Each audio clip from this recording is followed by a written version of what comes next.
Hi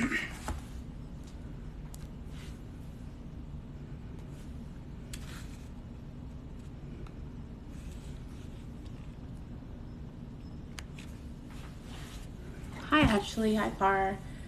Hello everyone. Thank you for coming in. We're gonna get started a little bit after the hour. We are working on birth chart basics. So for those who follow me or come in and watch my live when I do tarot, pulling up your birth chart, understanding how your signs work are integral in making sure you know how to navigate life. So it's one thing to be able to get a reading. It's one thing to be able to see how the signs are and what's happening for you, let's say presently or in future relationships. What's even more important is learning how to navigate what your signs can do. So I have a chart behind me. Hopefully you guys can see it.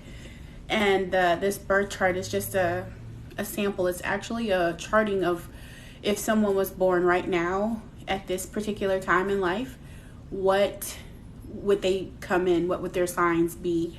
So, of course, we're in Leo and the moon's in Pisces. So they would have a Pisces moon, which would be their interior and things like that. So again, this is for everyone who is wanting to learn a little bit more about how charting works and the impacts or implications of it when we do tarot, and how to be able to uncover your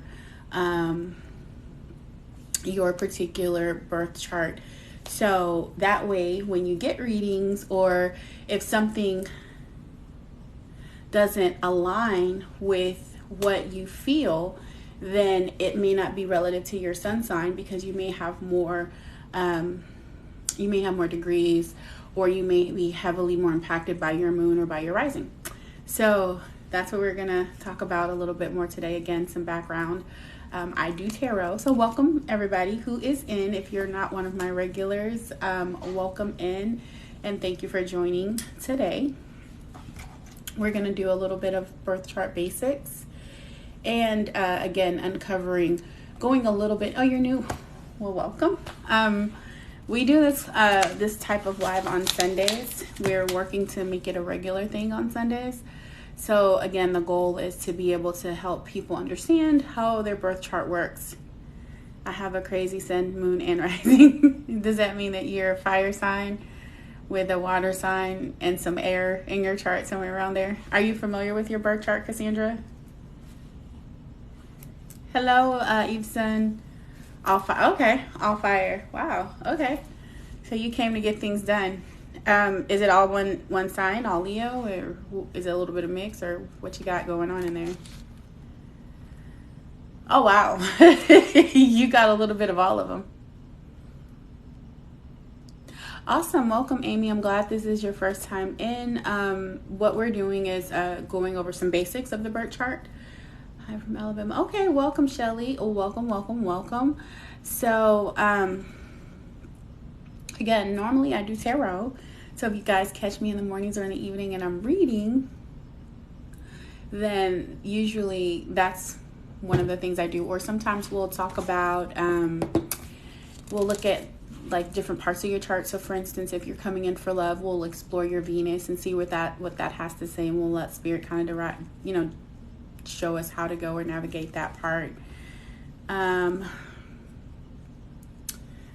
So let's see. Welcome everybody. Thank you for coming in. If this is your first time here today, we are working on learning about our birth chart. So birth chart basics. Last week we talked about the moon, we talked about the sun, and we talked about the rising. If you're not familiar with your chart, where I go to time passage. I'm gonna put that in the comments.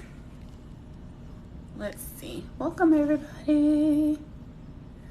Give me one moment. I'm gonna pause. Welcome in. I am Eve, the empath, and I am working today on the birth chart, hoping to uncover how it works, so that if you do readings, or if you're learning about tarot, or if you just want to understand more about your spiritual DNA, then this is going to give you a little bit more insight on how to read your charts, instead of having to let some algorithm decipher for you what it's going to say. So the first piece that we always look at is your sun. And as you can see in this particular chart, hopefully you guys can see, this is if someone was born at this particular time in life right now. This is what their chart would look like. I keep freezing. Oh no, hopefully that stops. I was on pause for a second, so hopefully that. But again, this is going to be a chart if somebody was born right now. So as you can tell, they're all over the place. They have, can you guys see that? Let's see. They have their sun in Leo. I'm trying to show you guys. A sun in Leo, a moon in Pisces, and their rising sign would be an Aquarius.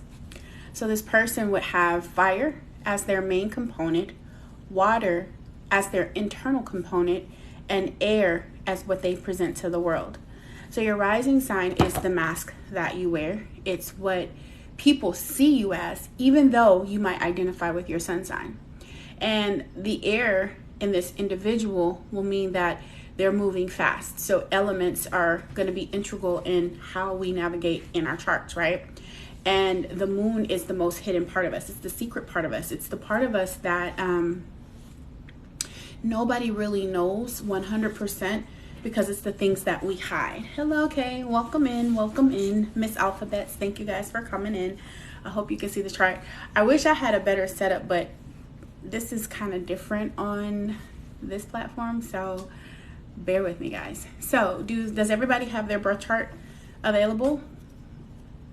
I keep freezing. Okay, somebody else said that too. Is it better now?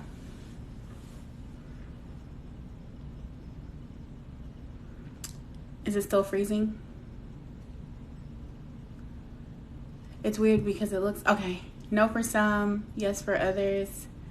Okay. All right, so if you have your birth chart, go ahead and pull it up and let's just take a peek. And I'd like the first person to comment what you have in your sun, your moon, and your rising, and we'll look at that together, okay? So whoever can get to me first, we'll look at you real quick, okay? Thank you guys for the hearts and the likes and sharing everything. Now, keep in mind, when it comes to your spiritual DNA, there is many components. So you have your Venus, which is about your love. Okay, so we have a Gemini, a Virgo, Cancer. Okay, so Gemini sun, Virgo moon, and a Cancer rising. And we're going to talk about what that looks like and how it interprets, okay? Aries. Oh, you did tell me that. Aries, you're actually very interesting. I'm not gonna lie, Cassandra. That's actually quite interesting. So when people meet you, they see the Sag.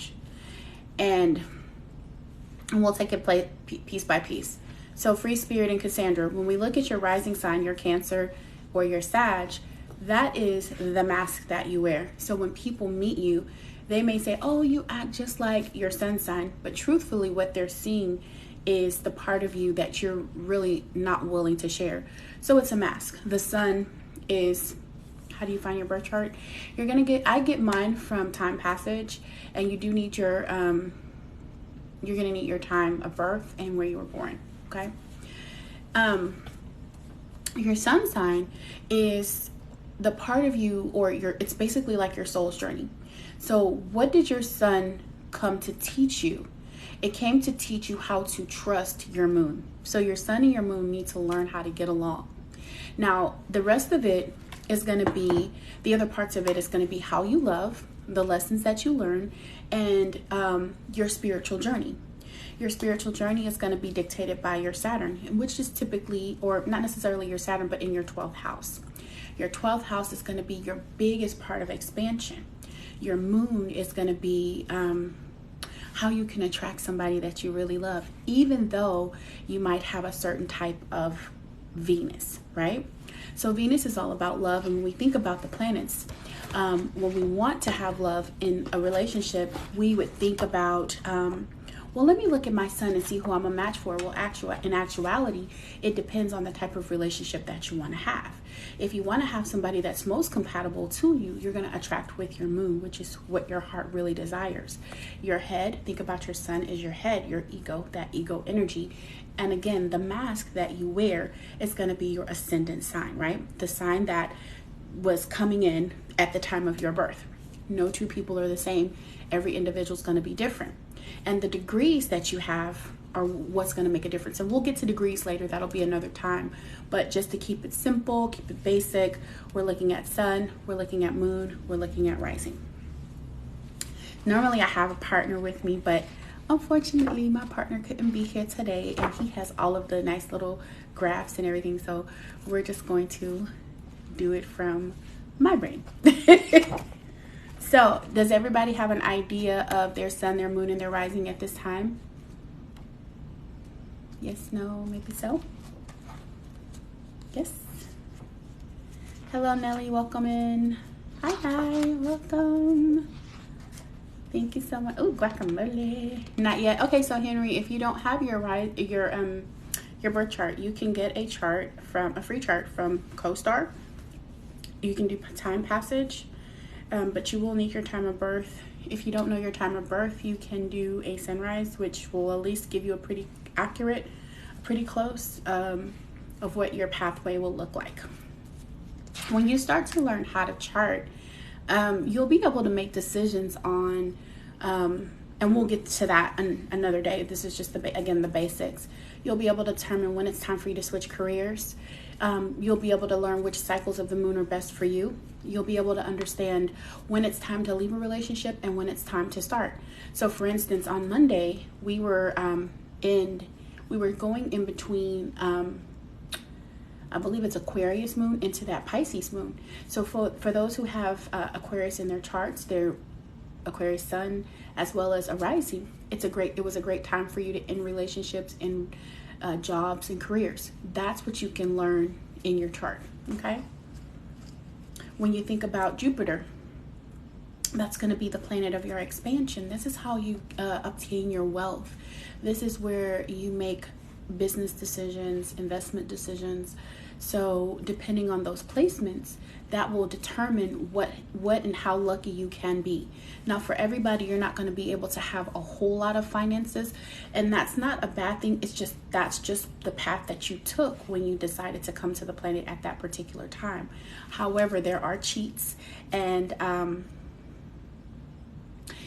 the moon is in Aquarius, that's when you make changes. If you are in Aquarius and the moon is in Aquarius, you make changes to your life.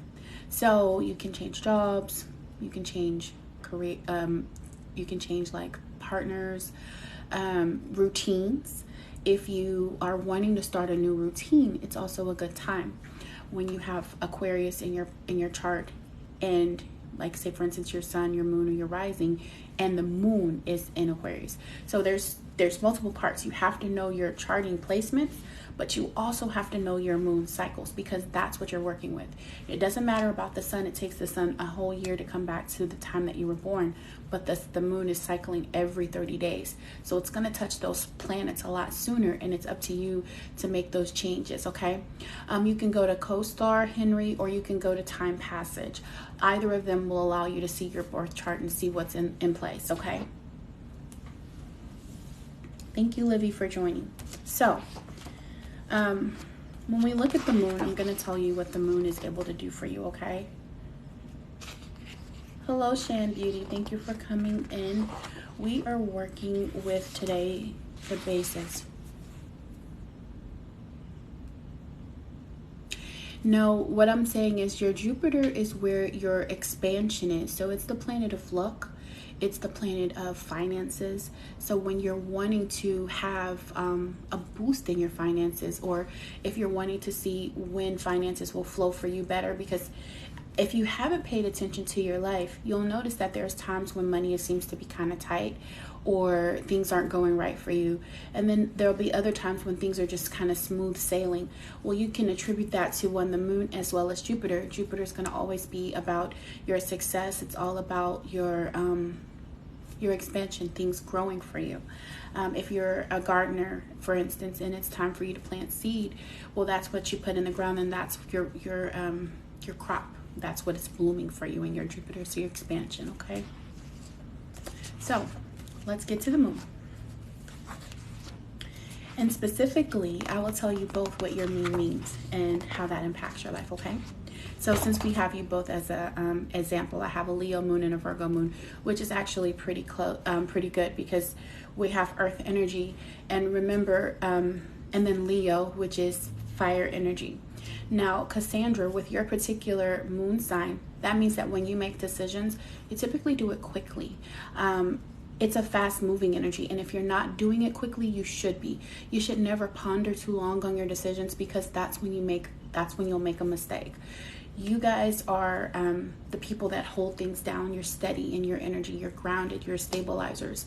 So when you think about when you want to make certain decisions, you got to do it quickly. The Sagittarius rising for you means that you'll be really good at business endeavors. So if you ever find yourself learning how to start new things, like say for instance you say, oh, I want to start a restaurant, and you start preparing all of these new meals and things like that, and they all come out great, but then the Aries in you is what's going to get it done. So your Aries is a go-getter. It's the go-getter in you, but your Sagittarius keeps you from committing to things long term. The good news is, because it's your ascendant sign, it's not going to impact you as much as your Leo. Okay, that Leo is who you are on the inside. It's that fun, it's that burst, but it's also fixed, which means you like a lot of things to stay the same. You have a harder time with transition because you are that fixed energy in your sun sign. Yes, Leo is very strong. All of the signs have their own strength, but you just have to know when they come into play, and when it's the powerful time for you and when it's not.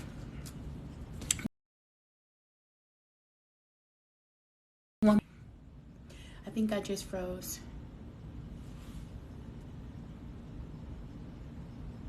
Okay, so you said you have a strong Leo in you. Do you have it in other placements in your chart? Oh, you're welcome. You're welcome. So, with your Leo moon, you got to get to the moon really quickly. Now, Virgo here.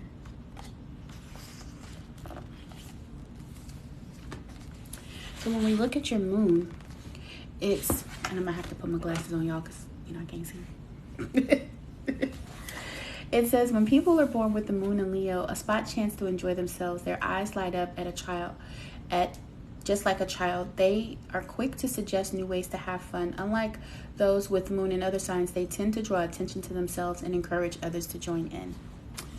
That is the fire. That's what makes you more interesting. It makes you kind of like the life of the party. You are happier in family celebrations. Okay, so Teresa and Cassandra, with you both having those Leo placements in the moon, this is going to be really relative to both of you. Okay. At family celebrations, you tend to be a little bit more excited, more happy, kind of dancing around, and you like things to flow. It almost gives you a little bit of a perfectionist type of thing, but it's still a little bit more flowy. Now, when you have Virgo as your moon, right? Virgo as your moon, it means that there's a natural inclination to improve things. So you want perfection. You want life to be more structured. It's protective. It's methodical. It thinks about the rules. Now, if you happen to have placements that are heavier, say for instance you have a Virgo moon, on the inside that might be how you are, but if you are closed off to your emotions, or you spend a little bit more time in your mask, meaning you're hiding who you are naturally, then you'll tend to be more like your mask, which is your rising sign. So if your rising sign is Capricorn, you might have a tendency to be a little bit more deceitful, a lot more practical. And when I say deceitful, I mean like white lies or small deceptions, things like that. You might have a tendency to over exaggerate things, but also have a hard time accepting criticism, having a hard time seeing yourself in anything negative. You might have other people who it'll look like it's them or an opportunity to project. But that's when you have it as your rising sign, and if you relate to it in your rising sign. Other people who are in touch with their emotions will stay more grounded and stick into their moon energy, right? So, hi Ricardo, Cancerian, what's your moon and your rising? Welcome in. Now, for those who have, like, say for instance, a more air sign, they tend to be more go with the flow, hide who they are. They kind of want to fit in with everyone. Cassandra, you're not grounded. No. You are fixed, meaning you don't like change. But grounded, no. You're probably more hot-headed. You're going to be a lot more spicy. No. Not grounded. Believe it or not, although water signs get a lot of slack for being emotional, Leo is actually one of the most emotional signs. And the reason is because it's a giver, right? When you think about the sun, right? Without the sun, there's not much life, because we rely on the sun for regenerative purposes. Without the light, we're diminished. But because you're constantly giving your light, because you're constantly putting it out there, you get drained. Now, most of the time, the sun, our literal sun, doesn't drain. But in a moon placement, that's why you feel that need to retreat. And in those moments of retreat, you might find yourself dealing with a little bit of bouts of sadness, and it's imperative, exhausted. It's imperative that you find ways to give back to yourself. Having special days, special dates, going away from family, and just, yeah, I know. I was getting there. It was coming. But that's because you give a lot, and you have to start shining that light inward on self, right?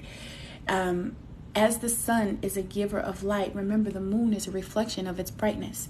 So in that placement in your moon, you want to make sure that you're shining that light back on self-reflective, and also making sure that you're giving yourself time to heal old wounds and letting go of things that no longer serve you, okay? That's important for a person with a Leo placement in their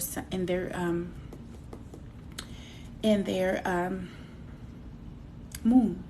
Now, because you have Sagittarius in your rising, you also came to learn a lot of lessons, which means that you probably had a lot of childhood trauma. You probably experienced some very harsh things, realities. It could be child abuse. It could have been molestation, rape. Those things come along with a Sagittarius rising, and it's ugly, but it's part of the healing process.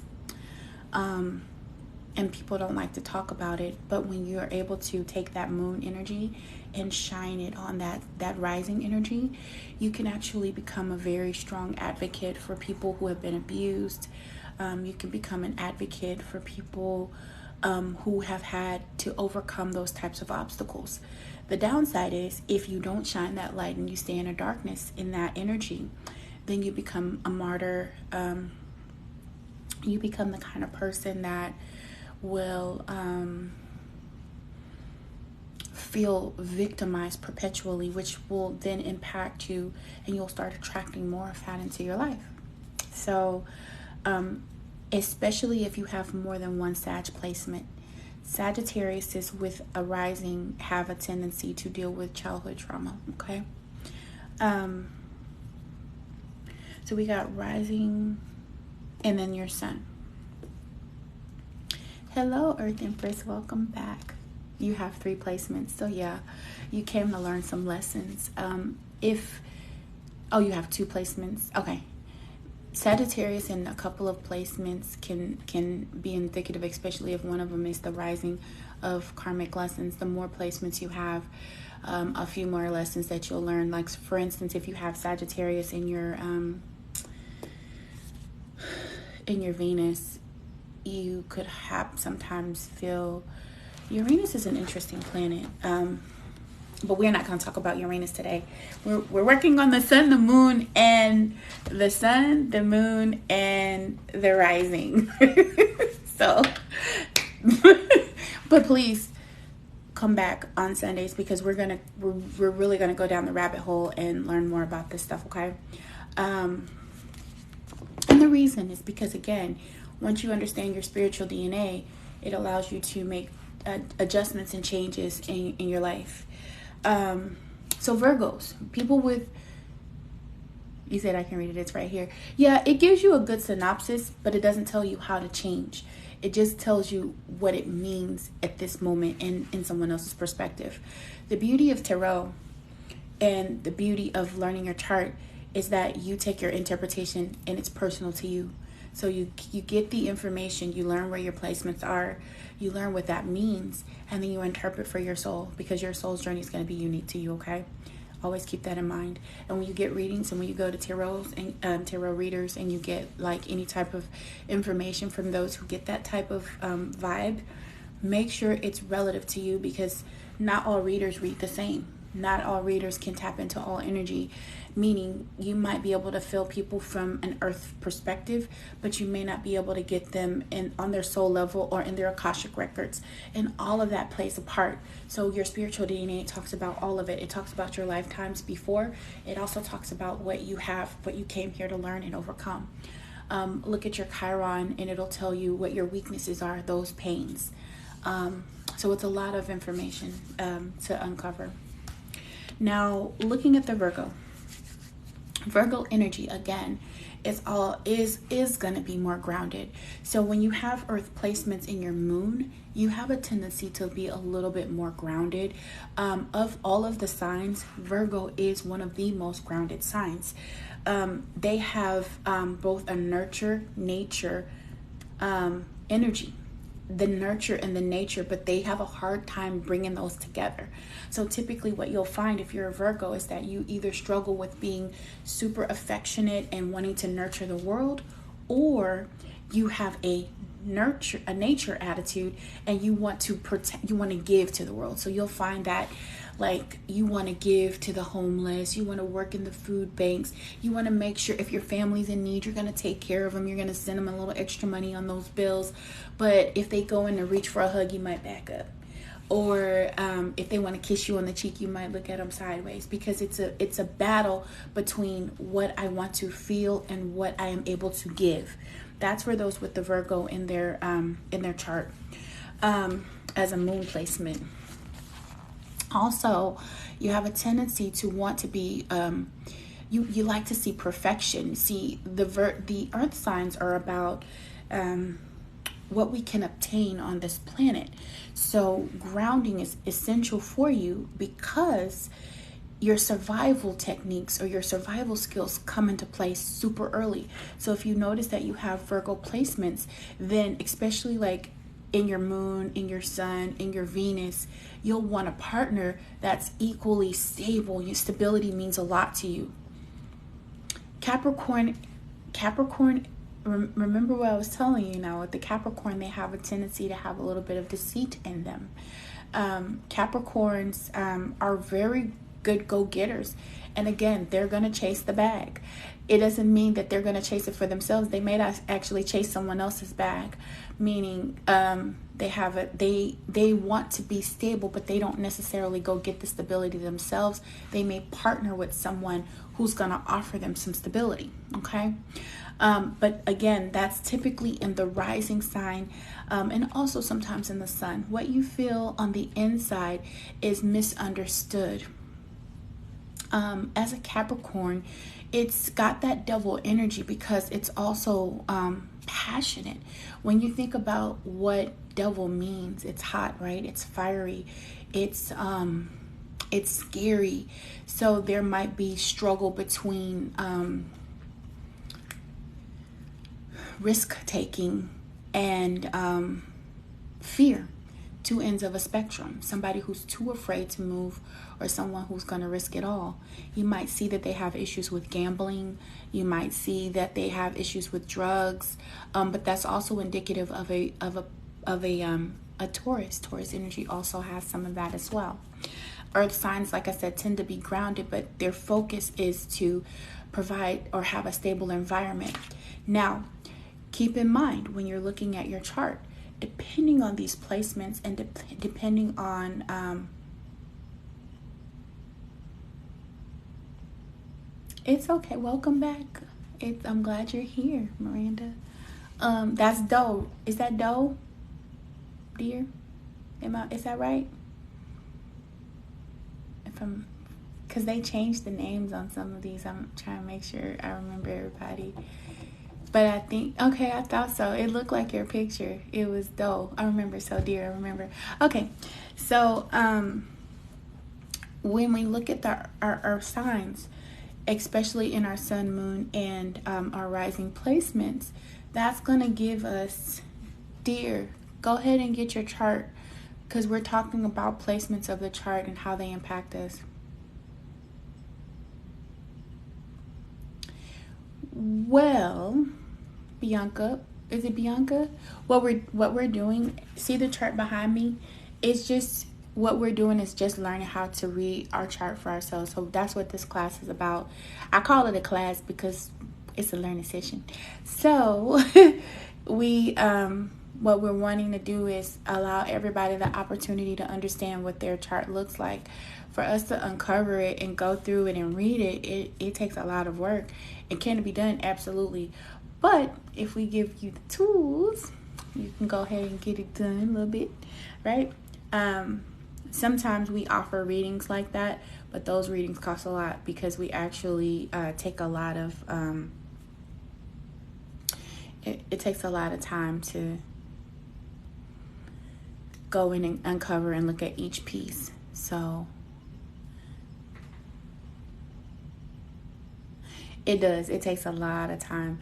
And then when we start adding the tarot in it and looking at the placements and see what it's going through, then that's when, it can really get complex. But it's actually it's worth it.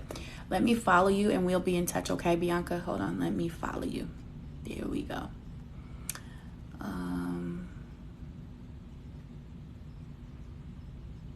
Okay. Let's see. Hey, hi. All right. Now, y'all, this is Moonpath, and he's going to pick up on some other things so that we can continue. So what we were working on, and I was just giving some background on some of the signs in the sun, moon, and rising. Moonpath is going to give you information to go deeper into uncovering your chart. So go ahead and share your screen, Moonpath. Um, Let me see. Let me touch it. I don't know where it just tells me audio only. Let me see what happens when I do this. Let me see what happens when I do that. Okay. Oh, what is it? Yeah, I got a little bit. Okay, Is you it can see working? that okay? We only see the D. You only see what? The D for your I guess Oh, whatever okay. the icon. Well, hold on, let me work this out. How does There we that go. look? Yeah, we can see. Can you guys see that? Let me know in the comments if you can see his information. It's a screen because he's going to actually show you how to read now that we're looking at it. And Bianca, I'll be in touch with you, okay? Oh, we can talk about that offline if that's good with you. Now, again, are you ready? Oh, I guess I'm ready. Go ahead and talk for a second. Let me open up something. All right. So I got again, this big old giant match right here. I was gonna light a candle or something soon. But okay. You know what? Go ahead and talk. Let me find something on this all right. All right. So when we're looking at Earth signs, and again in those placements, Sun, Moon, and Rising, remember what a person holds on their inside is going to also be in their moon. So let's say, for instance, you are an Aquarius, and you have an Aquarius moon. You might hide from people that you might be sex addict. And for everyone else, they just think, oh, this is a really nice person. They're super kind. But deep down on the inside, they have these cravings. And so they might start sneaking off and doing things. And you may not even realize it at first. But you'll find that, like, if you start to pick apart, like, their stories start having holes in them. Because remember, I told you that sometimes the Aquarius can tell, like, little white lies or be a little bit deceitful. Because, again, that's that double energy. That kind of pretty common in the Taurus. Of the three earth signs, your Virgo is going to be a lot more milder, but they're more harsh with their tongue. So you'll find that if you have a Taurus in your rising or in your sun placements, they're going to be compassionate. They're going to one. be the type of energy that wants to be seen as a giver. So there's a little bit of superficiality that comes along with a Taurus sun versus a Capricorn sun. A Capricorn sun might be like, oh, I don't really care if you think I'm this or not. It doesn't really matter. It's just about that particular sign. But the moon is who they are on the inside. It's who you are on the inside. For instance, when I first met my brother-in-law, he said, "You give me air energy," and I'm like, "I'm a Leo." Right. And everybody who knows me feel like, okay, well, you're so extra. You like to this, you like to that, you like the center of attention. Really, I don't like it. I just have a natural born leader tendency. And also, my placement in my Mercury is in Leo. So I communicate very broadly, training, teaching. That's always been something I've done throughout my career, speaking, things like that. So for other people, it can seem like it's a bit much. But on the inside, I'm actually really shy. It's hard for me to do these lives. I ain't gonna even lie to you. It's hard for me to get become easy. It takes when I see people that come back, then Mm-hmm. my guard kind of comes down. When I see people that are like I call them regulars, they come back and they watch, and their energy connects with mine. Then I'm able to let my guard down, and I'm able to allow that energy to go freely. But air energy is also free. It's fast moving, just like the Leo with the lady with the Leo moon. It's fast acting. So there's nothing about me that is methodical when it comes to my decision making. I'm quick fast. I'm fast with it. I'm looking at it quickly. I'm like, oh, this is happening. I'm doing it right now. Hello, Goddess Melissa. Welcome in. Hello. Hi, Rain. Thank you for coming back. I'm glad you found it because I didn't see you on here before. I'm glad you joined. Let's see.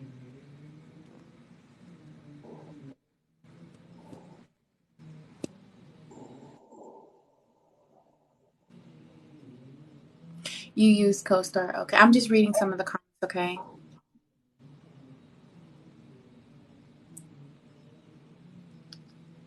You can't get your chart up. No worries.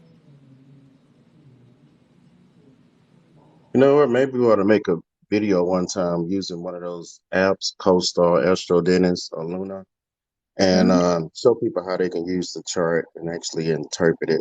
And that'll be extremely helpful because it gives you a whole lot of information. It's actually information overload, if you ask me. So, yeah. you can hear me clearly? Yes, we can hear you. But like I Okay.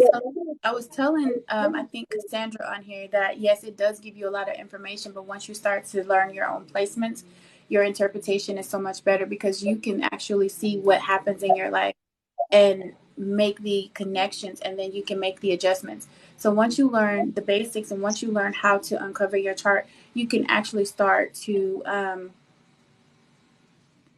no, I'm not reading anyone's chart specifically. I'm just giving right now I'm doing background. So like what your sun, what your moon, and how your Capricorn, I mean not your Capricorn, Lord Jesus. How your rising work. And I'm then gonna what look we're at the gonna get scene right into there. next. What are we getting into next, TikTok Yeah, it's Faster? probably- last time when it split. Okay, all right, you ready for me? Yes. Okay. I was seeing like my screen is like really, really small on here. So It is. yeah, I thought it was gonna kind of split it up in half. Maybe I should have joined another way. But just to be really quick, what I'm gonna talk about right now is fire and the fire sign. But in astrology, we're gonna focus on like the fire element. Because if Okay. you know, when you dealing with that whole astrology wheel, it has a Hmm. lot of information. And it does what I call like Hollywood astrology. Like, like, hey, you meet somebody, hey, I'm a Leo, hey, I'm a Gemini, and all this stuff like that. But it does not specify, how you expect that person to act. A lot of people think, okay, if you meet a Gemini, they're going to think they know everything. And if you meet a Leo, they're going to be kind of feisty. You meet a Cancer, they're going to be emotional. But you got to break that down into an element. So when you're breaking it down to an element, it's going to be like, um, if uh, if a Cancer moon baby daddy is in like some type of situation, what he's gonna do is he's gonna pretty much almost sound like he's crying. He's gonna be like, why you did this and why you did that and you did this and you did that. That's a moon expression. If you're dealing with a Aries, Leo, Sagittarius, well, Aries specifically, they're gonna be more fiery. They're gonna like kind of pick you out. Like they're gonna want to try to get into the base of the argument. But let me go ahead and wrong screen. Um, Yeah, not Let everybody me be show you. baby daddies. Yeah. Yeah. So what we got right here is like a I don't know if you can see probably looks small. But It you have the does. Aries sun. Yeah. So the sun you're Let's still dealing with fire. okay, we do have an Aries sun, so yes, go ahead. Okay. So when you dealing with an Aries person and then they're acting out their sun sign, they're gonna be strong willed. They typically gonna be the first to start something. They're gonna be the one that's gonna want to grab your hand and get you to go and do something. They always like I call them like almost like club people. Like they always want to get out and about. If it's quarantine, they're gonna be the ones that want to get out the house. Um, a missing element of an Aries sun would be like water. Water get them to kind of slow down. So if basically what I'm trying to explain right here is like when you're dealing with these astrology charts, you're dealing with these signs. You want to deal with the element more than the sign because everybody don't always act out their element. Because then you have some people like, oh, well, that's another part of Aries that's way on the other side of the chart. They don't want to go out the house, but since it's a fire sign, it's always going to do the more extreme part of it. So, like, you had that one Aries that want to go out about, they can't keep them nailed down. They want to be the first to do something. Then, if they're not acting out their sign properly, they're going to stay at home. They might be like one of those hoarding type of people. Like, they're going to always do the most extreme thing that they can do. Sagittarius, Leo, they're just annoying, so we're gonna skip them. No, you didn't. So back to what he was saying, it's like when you have that fire as an element, it builds up and breaks down things. It's also a very intimidating type of energy. So, like, say for instance, what he was saying is like if you have a person that's in your life, like me, perfect example, and I hope my baby don't get mad at me. Today we were having a moment, right? And I'm not the type that just fall back. I'm coming in your face. We're gonna talk about it. Let's have a conversation about it. Why? Because I'm a Leo. I want to get to the meat and potatoes of it. Let's get it done. That way I can That's go to what sleep fire and does. not worry about it. We're gonna burn through it and then we're gonna move on to the next thing. But if you keep like if you're a water sign and you try to put me out or smolder me, I'm gonna keep feeling it and it's gonna fester and it's gonna fester and then I'm gonna come back and blow some shit up. Boom. Right? Yeah. Yes, that's how that works. That's how it Now, if you're dealing with a earth sign in an argument, they're gonna typically want to make things difficult. Earth, think of those. You know, when I think of Earth people, I always these way I can say think of them like a school principal. They always gonna go want to go by processes. They want to do things methodically, you know, one step at a time. Or you know, if you skip something, like why did you skip that? Even if it seems like it don't make any sense, that's typically a Earth person. Like what a manager supposed to do, you know, which is act their Earth self. So there's some people that are managers that are they're like water people, like they're very emotional. You got other managers that are very fiery, but Earth people, they gonna want to do stuff one step at a time, and that's how you deal with that. Even though I got this thing right here on Leo, um, And they also internalize. yeah, internalize. So there you go. They take Now that Leo, energy, they put it inside of themselves, whereas a fire person's gonna spit it out. They're gonna blow it out and yeah, try to do what they want with that energy. And if you have it in your moon placement, a lot of times it's self-sabotage. That's what it presents as. It presents as tearing down yourself and being critical of yourself. Because a Virgo by nature is critical of everybody else because they're the perfectionists. Get your shit together. But when they yeah, have their moon deep down, they loathe on the inside, especially when they're overcoming certain things in their Saturn placement. yeah. You're right. Now when you're dealing with Leo in the fire realm, they're gonna be more passionate. Leo adds what would be probably be called like a little bit of water into the fire. You know, it's gonna want to pretty much embrace more. You know, they pretty much lovey dovey, but they can also be kind of strict. Like I always say, like them the kind of people that typically want their 1 cent back if you give them a dollar. Those are the Leo people, but it's still fiery. It's still passionate. It's still like has that determination, but it's like kind of in the middle. It's like something that you can actually deal with. Now we go to Sagittarius, they're gonna typically be on the other end. They always gonna want to be like a Sagittarius fire is gonna be more in your face. Think of Sagittarius people when if you're dealing with the Earth sign and fire, like people that always standing right next to you. Like you know how like you're trying to have a conversation with somebody and they're like, you're trying to back off. Don't typically want to be in your face if they acting out their sun sign and acting out their moon sign. There's a three other ones on the chart that'll do that, but the Sagittarius, they'll be at the top of the list. They typically gonna be quick tempered. You know, it don't take much to set them off if they out of balance. And the other thing is they almost like a Gemini, so you can almost confuse them because they typically reckless. They want freedom, they want free spirit. They don't want to be nailed down. But they're fiery, so they like have a whole lot more energy. They almost act like air sometimes. Things people don't like about Sagittarius, they can be nitpicky people. They also get in your face. Like sometimes they can be all bark, but not necessarily the bite. Almost like that pit bull, but that's gentle, like a gentle pit bull. Unless you really, really provoke them, their hearts are really gentle, but they come off so aggressive. Ugh! But then they don't do anything, or they provoke you. They have a provoking energy. Plug in the wall behind the house. Okay. Now, yeah, those Sagittarius people, they're something else. So what I'm showing you right here, like I said, a lot of people look at the astrology chart. Everybody goes and want to see the zodiac signs, see where they at, because the astrology chart it is about you. It's a wheel, but it's a wheel of balance. So if you have like a car and you have four wheels and the four wheels represent four elements, if you're missing something, the car is not going to move. Or if it does move, it's going to take a lot of energy to move. It's not going to move properly. When you're dealing with fire, because I want people to understand like how these charts actually work. They work on the elemental balance. And when you're dealing with the code, what are you dealing with tarot? What are you dealing with numerology, palm street? Everything is going to be a wheel. Let me show you something right quick. This is this is kind of like a Rosicrucian science. It still has like this wheel, and you can use this for a fun shoe.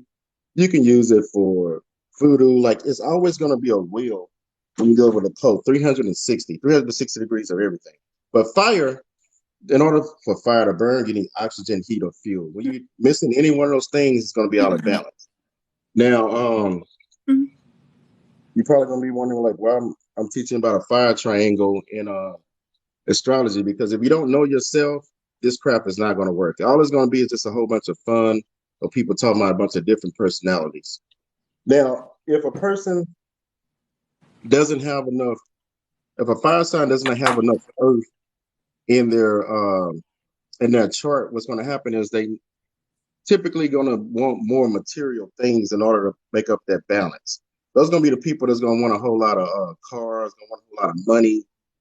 They're going to need material items like, the bigger TVs and stuff like that in order for them to feel better. When you're dealing with a fire sign that don't have enough air, they typically just not going to talk enough. They're not going to stand up for themselves. People run over them. Because since they have fire, they're going to usually be the first one to say something back. But if they don't have the air in it, they probably not going to say anything, and that's why it goes bad.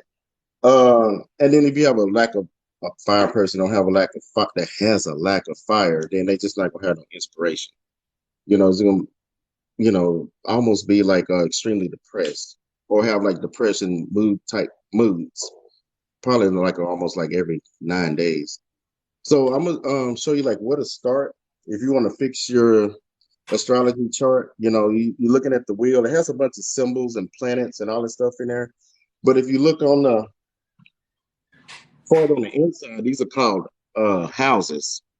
And in these houses, it's going to be 12 houses that's going to go all the way around. Everything goes in 360-degree circle. And what you do when you go on an astrology chart, you want to find the first house. Now, when you look at most astrology charts, they're going to have some numbers like right up on the inside. Those are going to represent the houses. Most all free charts or paid charts are going to have this. You want to start at number 1 and work your way around. Number 1, what's in the first house is basically a house about self. Don't too much worry about the signs. You want to worry about yourself when you're fixing yourself in astrology. Then basically what happens after you get yourself together, basically find what I say by getting yourself together is basically finding your missing element. Once you find out what's missing, whether it's fire, water, air, you can go ahead and start to work on that. And then you're going to go start working on your money, start working on your mental, your home, your romance, health, relationships. Then you merge all that stuff together, either get married or figure out if you want to be single. And then you go to learn extra knowledge. Then house number 10, you get your life together, like your job. You can start to go teach and do all the stuff like that. Friends come at number 11. Then after friends, then that's when you start to work on your psychic abilities and astral travel and, do all that old fancy metaphysical stuff. But the most important thing about this astrology chart, this has been around. If you listen to the Europeans, they say hundreds of thousands of years, but it's probably actually been around for about 7 million years. It goes way beyond Babylon.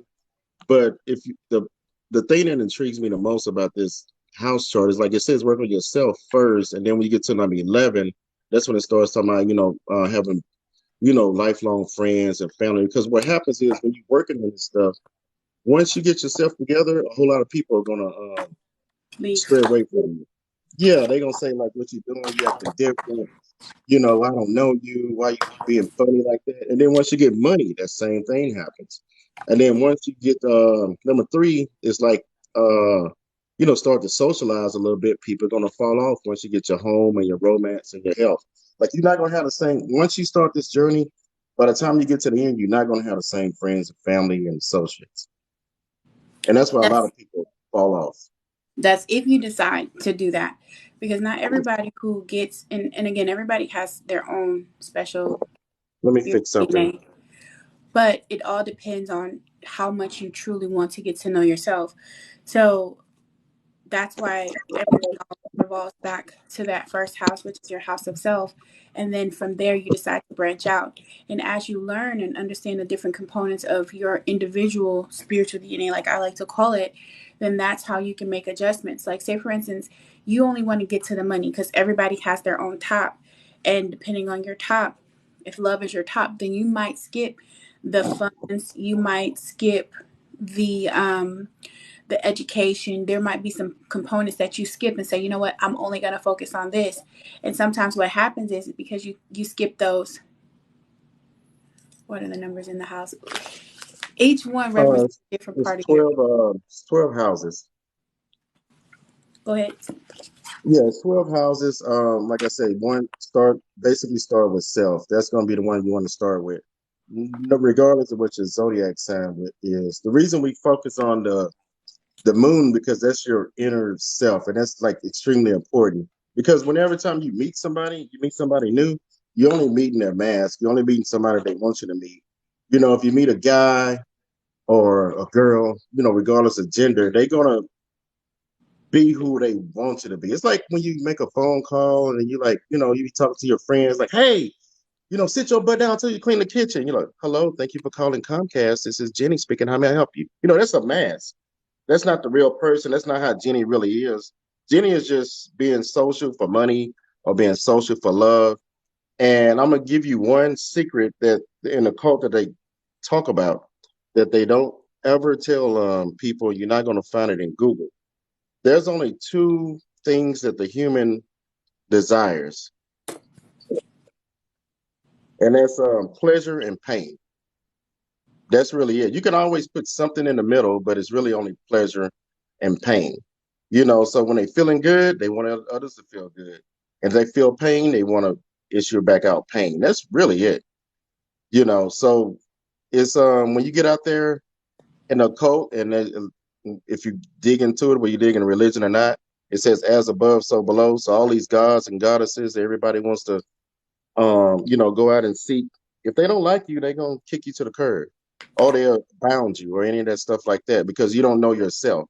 And then if you in relationships, whether it's business, money, or family, if you don't know yourself, somebody's gonna take advantage of your other element. So they know if you operating off of water, they always gonna make you emotional.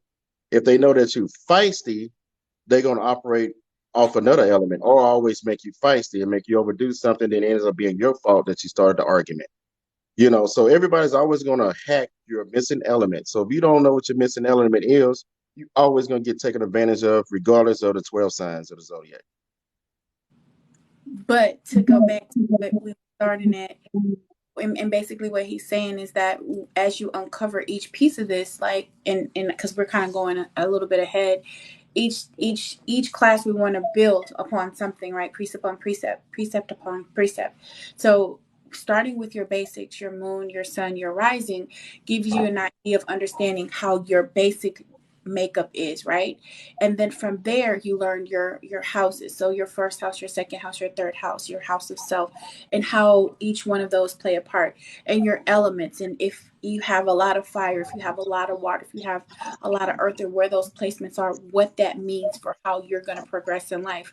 Each section makes a difference, but if you go into one and jump into the other, it's not going to make sense to you. So bear with us as we uncover each piece of it for you and help you better understand what you need to learn about you specifically so that you can make choices. It's basically having a roadmap to your own self. And if any of you guys have ever read that book, The 48 Laws of Power, it's basically a book about manipulation, but how to manipulate everyone else. You can take your own DNA, your own spiritual DNA, and learn how to manipulate everything around you for your benefit. That's what this is about. Yes, that's true. When you one of the ways I explain astrology is it's almost like being lost in a city, and you trying to get to a building. Let's say you're trying to get to City Hall. If and this is one of the things like when people are like, oh, don't deal in astrology, don't deal in occult, bad things start to happen to you. But what happens is if you don't know where you're at and who you are, and you're in a bad neighborhood and you're lost, once you get out of there, you have a whole lot of left turns, right turns, going down the freeway, and everywhere you got to go, you, it may be several directions in order to get to City Hall. So if you already know who you are and where you at, you're like, oh, I need to get to City Hall. Let me go down 2 blocks and make a left. But if you lost, you got to get to City Hall. Then you got to go 3 blocks to the right, and then you got to go on the freeway. Then you got to exit, go left, and then turn south and all that. And all that is like bad stuff. And that's why I'm mentioning this because there's no karma in astrology. It's just that you made so many bad decisions that it takes a lot to clean up.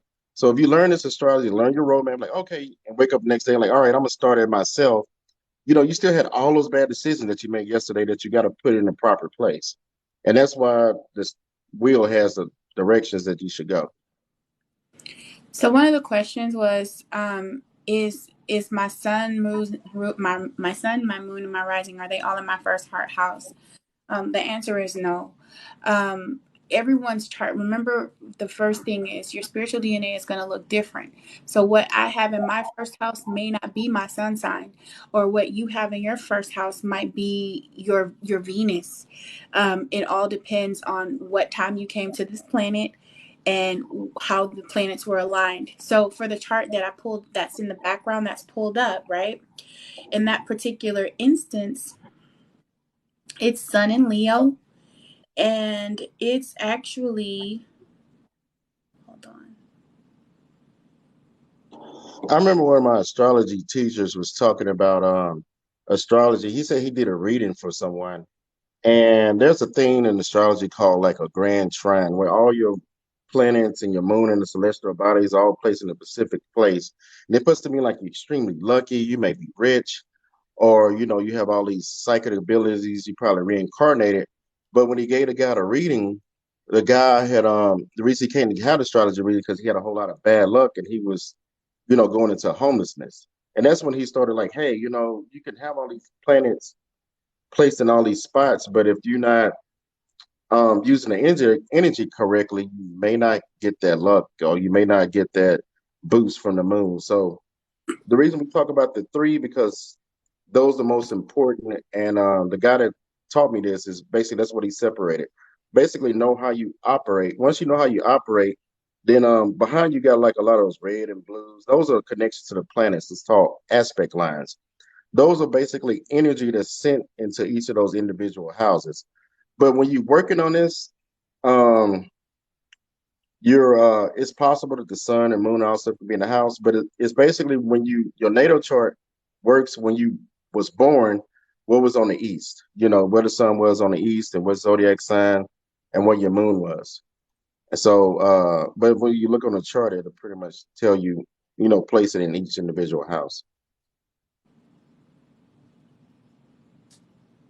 Makes sense. Yeah. Okay, so when we're looking at the first house, or you were talking about the elements first. So did we finish Okay, hold covering on. all? I was looking at one of somebody ring was saying, can a fixed sign resonate as a mutable sign? Mm-hmm. There are three. Once you break down water, earth, and all the elements, they put them into three different parts, and it's like cardinal, fixed, and mutable. Fixed sign is going to be more. Um, they're going to be basically more afraid of change. When you're dealing with a mutable sign pretty much is almost a little bit more, but think of one like, okay, think of if you were going to go get a shot from the doctor, if you was a fixed sign, you're going to be like, dang, I don't want to do it. But if you're a mutable sign, you're going to want to run away. And if you're a cardinal sign, you accept it and go ahead and do it. So that's basically how they deal with life. And that's what those cardinal, mutable, and fixed signs, that's what they means, like how that element may deal with life. That's why I like you, just because you fire is different um personalities of fire. That the person who's talking is Moonpath, and he's also on our live, so we're working together. 3157. And then Rain, also keep in mind that when you're presenting, so for other people, how they see you is going to be dependent on the level that you're wanting to share with them. So if your moon is very comfortable, then you have to you'll show more of who your real essence is, and it'll just unfold naturally. It won't be something that you have to hide, or you know how like when you first started practicing with the signs and stuff like that, and people around you were kind of like, what are you doing? That's not real, whatever. Well, you may have hidden that from yourself because that's what was deep inside of you. It needed to uncover.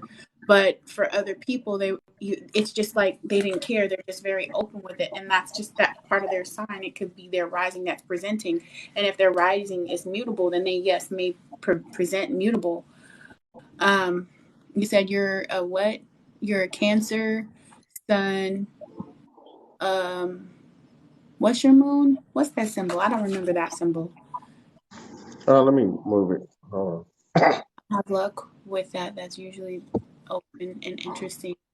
Well, we come here every Sunday, at least for now, while our schedule still allows for us to be able to do it here, to continue to uncover this. We do it 1 hour.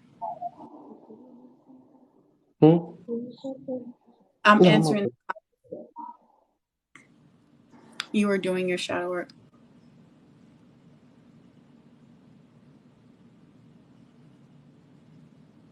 Let me go down to.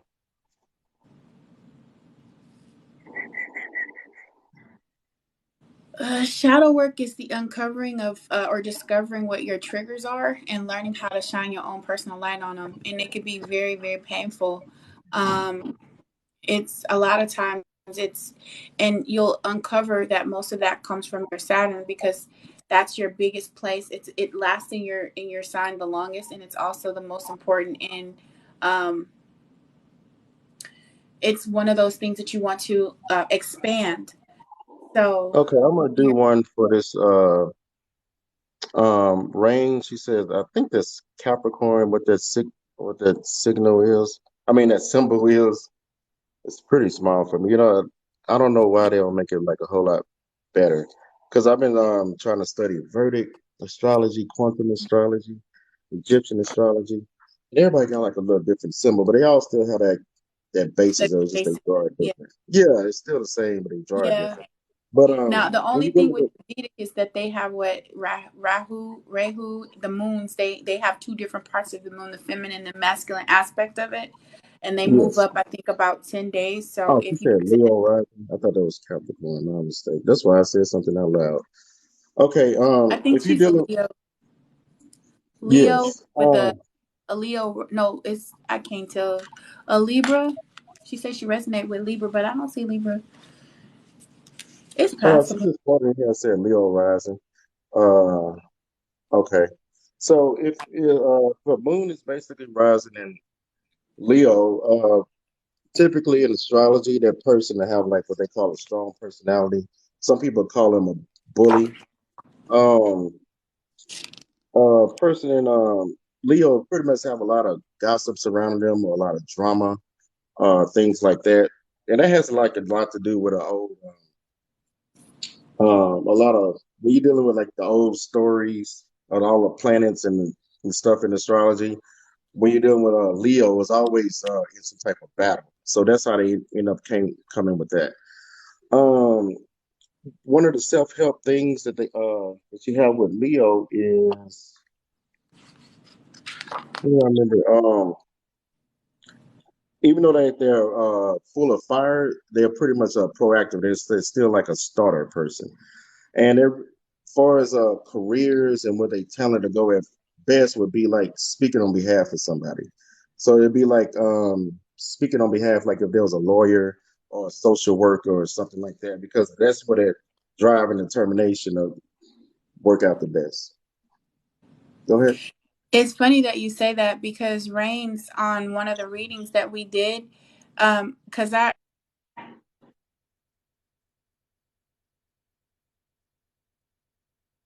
Oh, I can't hear you.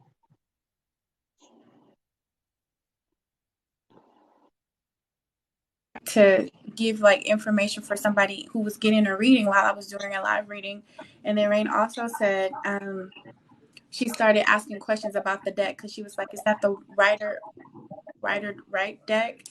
And I'm muted. Oh no! Can you hear me now? Can y'all hear me? I can hear you now. Okay. So what he was saying, Rain, was that with the rising that you have, that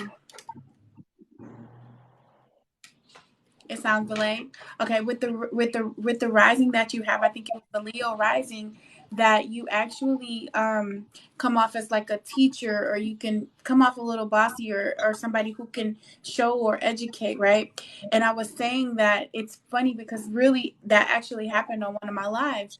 I was doing a reading for somebody, and I pulled a card. I think it was what came up was King of Forces in reverse, and you asked, "Is this the wider rate deck or whatever that deck is, the most basic deck?" And you had questions, and you were in the comments, and you were giving information while I was doing the reading for everybody else who was doing comments. So it's actually correlates to who you are. So even though it's your rising, it's actually presenting exactly who you are. Also, like Earth Empress is one of the people who comes on the live quite often, but she is a um a Libra, but she presents as Earth. Her energy when it comes through the room, it speaks very much Earth.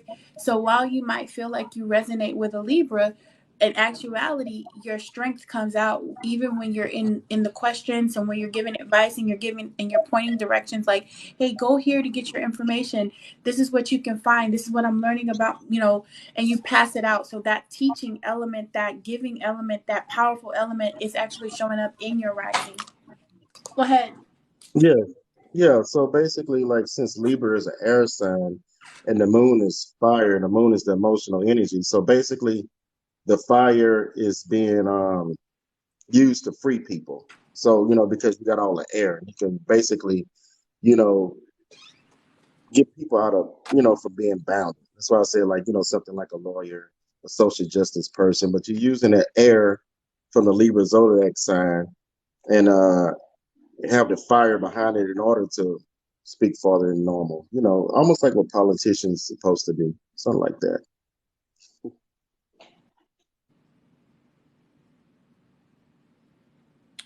Okay. So we got to wrap up because we promised an hour and we're a little bit over. Um you were going to do one more thing. So did we go over all of the elements? Did we I know we did fire, I know we did earth.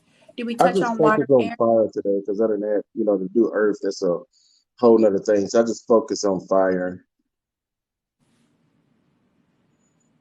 Um, Okay. yeah, go ahead. That's true, Cassandra. Everything. So when the universe was created, everything was made in duality. So in everything, you have to understand there's going to be positive and negative aspects of everything. That's why on the zodiac it says aspects.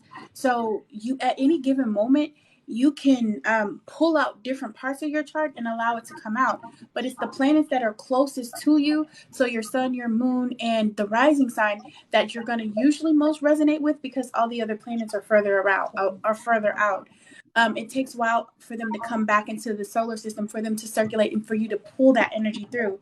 But right now we have Jupiter in our placement, so you might feel the expansion. You might feel a lot of energy in that particular area of your life. Your You Venus know is what's in uh, Mars. you know what's funny about a Libra sign? I can't remember which school of thought of astrology I've seen it in, but if you have your sun sign is Libra, and you have your moon as a fire sign. Uh, I think it was actually Leo, if I'm not mistaken. Those are like one of the best matchmakers. Like I remember like when astrology guys said those are the people who usually like, if you're at school, like, hey, you're gonna talk to them, and they go pull one person and put them together and get them speaking. They usually always tend to be like really, really good matchmakers. So that was a funny story about Libra. Libras with air moon. I mean With fire moons. Libras with fire moons. Yeah. Okay. Well, Did I y'all have have to get any? out. So if y'all, is there anything else? Anything I need to answer before I bail out? I think that's it's good. Go ahead and go because we're gonna wrap up. All right then. You have a good day. Thank you so much for joining. I appreciate you. Oh, he didn't give us no time to say thank you. It's okay. So, if you guys haven't pulled your chart by now, my soulmate is an Aquarius. He is testing my Scorpio. That's why I always love learning. Okay. Scorpio energy is actually very interesting and it depends on the placement. So, if it's a Scorpio sun, um, their heart is expansive like a Leo. And I know, right? Their heart is expansive like a Leo in terms of they care a lot, but they don't always express it. So and this is a conversation for another day. Sometimes the Scorpio has an issue with the throat chakra being blocked. And we'll get to that another, like I said, that's a whole nother lesson for a whole nother time. But that's probably what it is. Um And Scorpios are they can be, they're either of the extremes, because they're ruled by Pluto, and Pluto is kind of the furthest away from us. It's darkness. They're constantly reevaluating themselves and overanalyzing themselves. He is Aquarius sun and I'm a Scorpio sun. We speak the same love language, but both distant. If both of you guys are distant, if both of you guys have distance in your in the way you love with each other, I would imagine it comes from feelings of being abandoned as kids, or in partners, like maybe your first love or first crush, maybe kind of pushing you away. When that happens, it has it. You have a tendency to attract, but usually it's not too distant. It's usually um, the universe is. Let me tell you something. I dated this dude. His last name was Johnson, and I got introduced to another dude like a few months later. His last name was Johnson too. I was like, ain't nobody got time for this. They both had Cancer moons. I was like, no, we can't deal with them. They both had mama issues. And that's another thing. Again, when you look at your signs, you'll be able to tell like what people's karma is. You'll be able to tell your karma. So it's cool that you guys are vibing together, but you might look at your Venus placements and see if you can make it a little bit more, learn how to unblock that throat, because you are a teacher. You have teaching energy. So it would make sense that you would be able to use your throat and communicate a lot more, not be so distant, right? Mm-hmm. Let's see, Pluto and Saturn. Yeah, Saturn placements, when you have your Saturns are going to be your longest cycles, but it's what you have to, you stand to learn the most. It's where you learn your most painful lessons in terms of growth, but you also have your biggest rewards. It's bigger than Jupiter. It's actually transcending to next lifetime. So it's like the lessons that you take from this lifetime, it takes you to the next lifetime. It brings you to a higher vibration. Your Saturn is, ooh, sorry. That's tough, sweetheart. She said, I'm a Libra, Leo, Scorpio. See, we talked about Leo in the moon. Okay. Yes, spicy. All right, guys. We're gonna continue next week because I did commit an hour. I asked for an hour of your time, and I know we've been on here a little longer than an hour. I appreciate you guys for joining.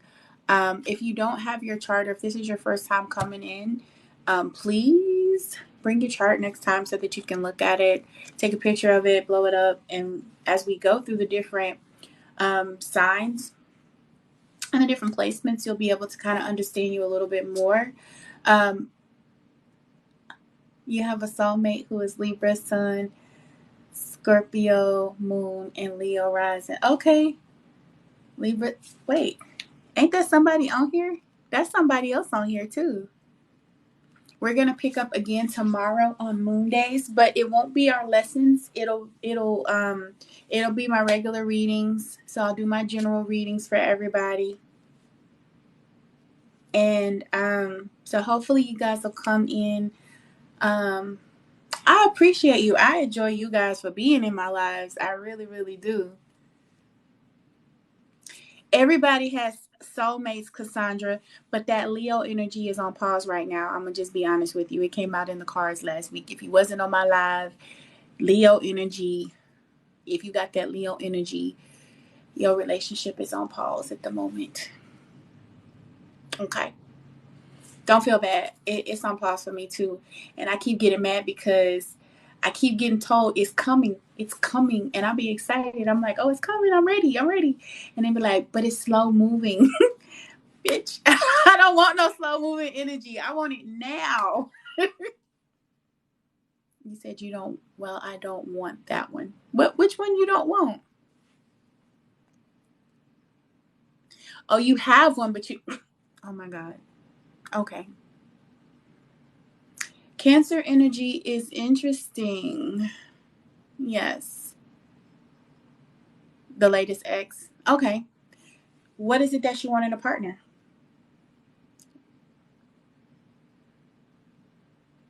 Do you know what you want? What you want to attract? Because we're here to help you with that. When you uncover what it is you really want, then we can look at the signs that's going to give you that based on your moon and your sun or your Venus. So, who's going to be prepared next week so that we can go a little bit deeper um, and learn more about you think you do?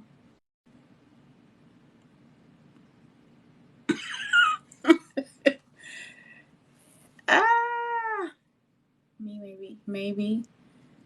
Okay, supportive. What you're saying to me is that you want reciprocity, right?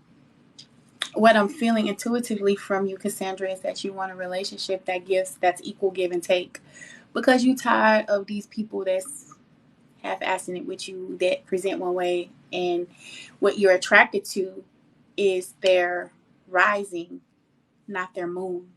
The moon is where you hide your secrets. So before you have to get to know what your moon is and uncover your secrets. She has a Leo rising, and yes, a Libra would actually be a soulmate for you, to be honest with you. um Cassandra, you could go Gemini or you can go Libra. You need air energy. If you want a slow moving relationship, one that's going to take their time, you can choose an earth sign, you can choose an air sign. No, you can choose a water sign, but more than likely you're gonna do well with a Libra, because a Libra is gonna shape shift and become whatever it is that they want you, whatever they need you to be, they will become. Libras of the zodiac are your shapeshifters. I'm glad you love it here. Can I get a willing water sign? Aren't you a water sign? Cancer? What you need, Cancer, is an earth sign. Possibly. If you a Cancer, your soulmate's probably gonna be a Taurus. More than likely. Get you a Taurus. Stay away from them Leos. Yeah. You say you always adapt. You got that the Libra energy. That's why. Libra energy is very adaptive because you're always trying to find balance. And the downfall of the Libra is wanting to be loved and not knowing how to love yourself. So you overcommit and you overgive. Um,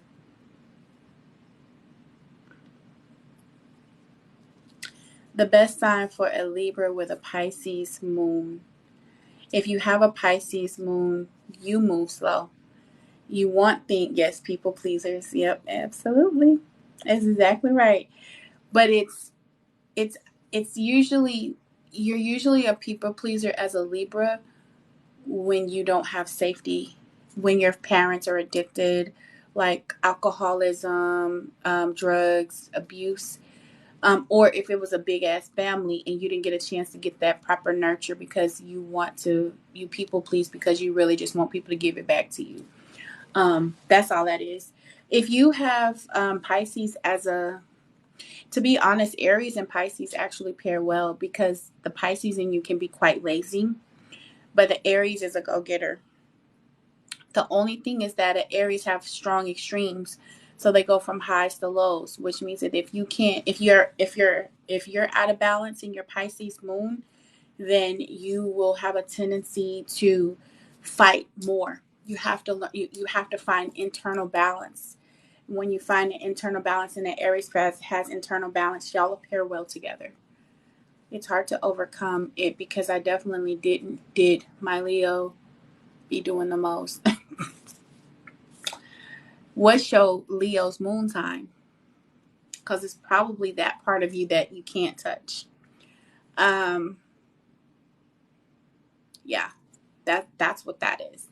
When you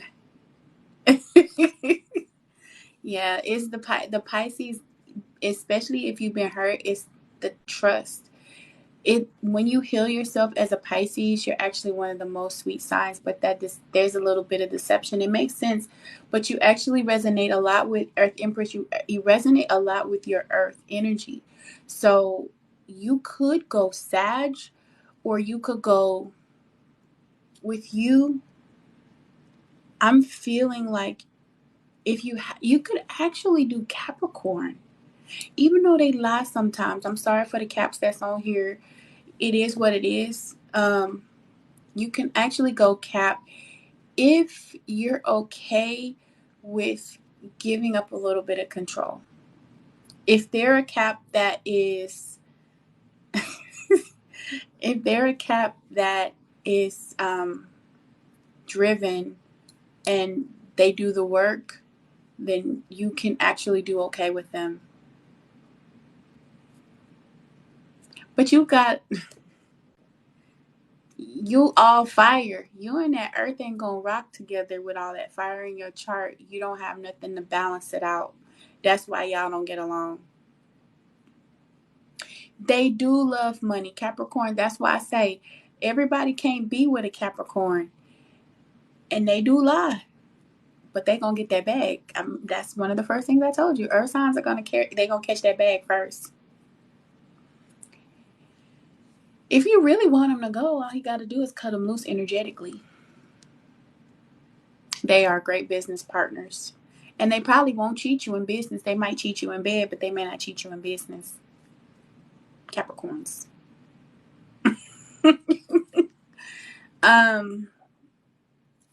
Releasing ceremonies typically happen really well on the new moon. There are a few. You can do candle work, where you guys put the two candles. Yep, see? Great minds think alike. Put them together. Set that bitch on fire. Write your intentions. Put it on some sage. Write it on your sage leaves. Burn that bitch and bear that shit away from your house. You know what I mean?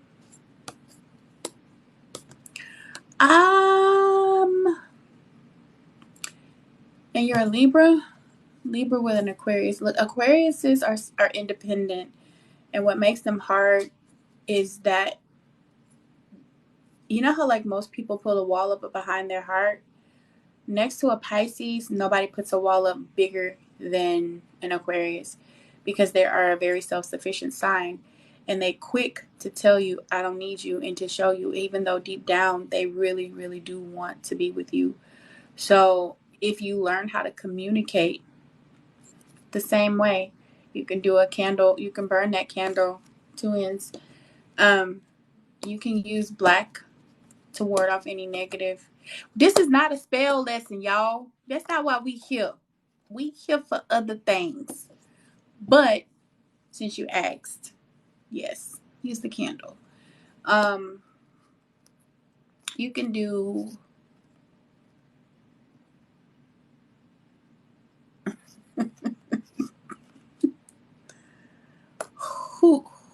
who's cute? Me? I'm cute. Sometimes, yeah, I am. I'm just kidding. I need to go get a book. One of the books that I use is, oh shit. Can y'all see that? I use The Secret Languages of Astrology is one of the books. I'm gonna be honest, I'm self-taught about a lot of things because it came innately, and I got a book to confirm all of my suspicions. So, Rain, you probably a natural at it. Stop doubting yourself. Just start writing your notes. Get you a journal specifically for your horoscopes, and start pairing things. I can teach you. I do have classes on how to do prototypes. It's a different type of class. It's different from this. Prototypes are more extensive, but I can give you that. But once you learn prototypes and then pair it with your astrology, you a beast with it. You can read any and everything.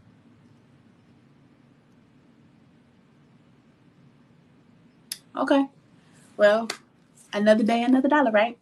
I'm gonna go, guys. Is it natural to meet someone and already sense what sign they are? Yes, I do it all the time. Sometimes people present because, remember, the mask is up. People don't, it's rare that you meet people that will give you their authenticity when they first meet you. They weren't stifled, they just pushed down. You can uncover them again. I went to church and I was in religion. I was a dreamer as a kid, very, very young. Um, Prophetic dreams as a child. I know what I see when I meet people. I feel y'all energy when y'all come through the room.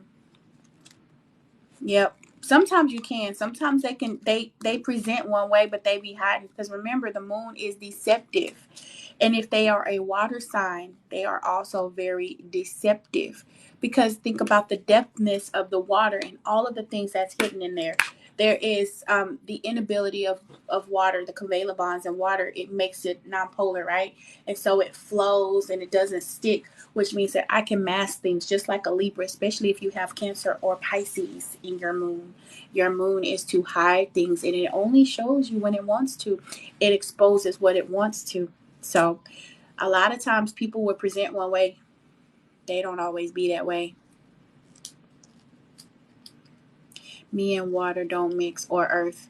You a Libra, you get along with everybody. You speaking from trauma. That's all. Once you learn how to uncover some of the trauma, you'll learn that you can get along with anybody. You can manipulate any and everything.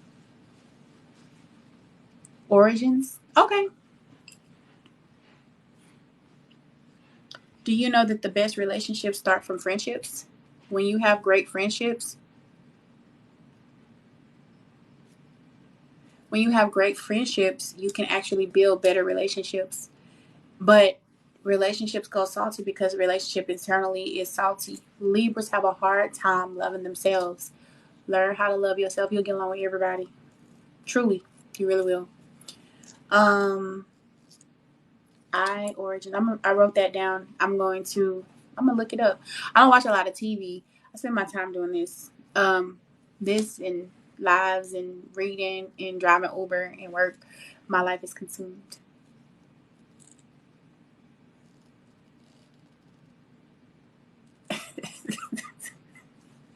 You got Pisces in your chart. That's a Pisces statement. Pisces don't want to do no work. It's not the Libra in you. It's the Pisces in you. Where's your Venus? Pisces is one. Pisces and Taurus is some of the laziest signs I know on this planet. Smart, intuitive, gentle, but lazy as hell. Anyway, ladies and gentlemen, I gotta go. I really enjoy you guys. I will see you tomorrow. If you are an early bird like me, I will be up with my general readings for Moon Day and see what the energy is for this beautiful Monday coming through, this Moon Day.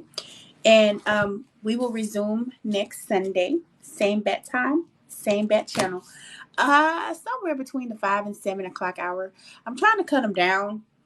You're early riser. Okay, me too. I get up pretty early. You too, Earth Empress. Thank you so much. Blessings to you all. Have a beautiful evening. Love ya. Bye. Oh, so about anywhere between 5 and 7, somewhere around there. Thank you so much. Y'all too. I appreciate y'all's energy. Y'all have a beautiful evening. Bye, guys.